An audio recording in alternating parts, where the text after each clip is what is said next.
मैं doctor Tanuraj Sirohi, I am faculty of medicine, designated as Professor of Medicine for last 8 years in Sumarthi Medical College. What I have in my knowledge, in India, around 70 to 80, maybe 85% of the urban population has been infected, and this is the data of the serosurveillance. Who is at more risk now? This serosurveillance will tell you about the clusters, the areas, the villages and the towns and the urban areas. If you go to Delhi, it is almost 90% serosurveillance rate. If you go to urban area, if you go to villages, they are hardly 50 to 60%. So they are the most vulnerable. And how does this data come from? This data comes from the antibody testing. So coming to the point, how to identify who is the most vulnerable despite being given vaccination first dose or second dose, or they have already had COVID. The modality of choice of investigation is antibody testing. I'm not diluting the effect of PCR testing and antigen, they remain the standard test. But suppose a person comes and says, did I ever had it? Yes, the question is, you might have, you might have not. If you get him, then the point is, who are the candidates who should get themselves tested for COVID antibodies? Yes, the answer is the ones who are already admitted with severity of sickness and their RT-PCR is negative and they are already around more than 10 days old.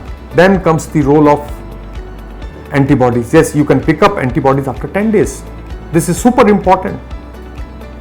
Suppose some patient comes to you after in the OPD and he says, I have been complaining of fatigue, loss of smell, I cannot do my routine work, I am not feeling that comfortable as I used to be 1.5 months before. Did I had corona? How do I answer that question? To answer that question, I have to revert back to the antibody testing.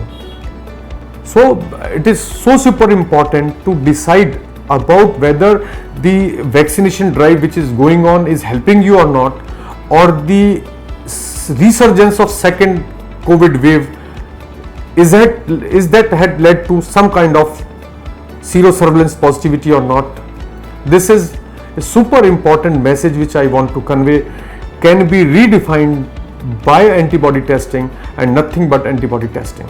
Ask your healthcare worker, you can ask your physician, he will ask you to get your antibodies testing done. They may be of different types. He can ask you to get it done IgM and IgG. He can ask you only for IgG. He can ask you to get only the spike proteins done, antibodies done. This will depend on the scenario, your inquisitiveness, your issues, in which stage of the disease you are, what your physician feels. All the three tests are important, but which is important for you, which is more personalized for you, can be decided by your physician. So this is so important. Then he will tell you, so results could be either it is positive or it is negative. If it is positive, it means either you have been infected by COVID in the previous last 1.5 years, maybe you never had symptoms, or you would have had mild symptoms and those would have waned off. If you have a negative, it means either you have never had COVID or you are still unvaccinated. One of the most clinical implications of getting the antibodies done. Thank you very much.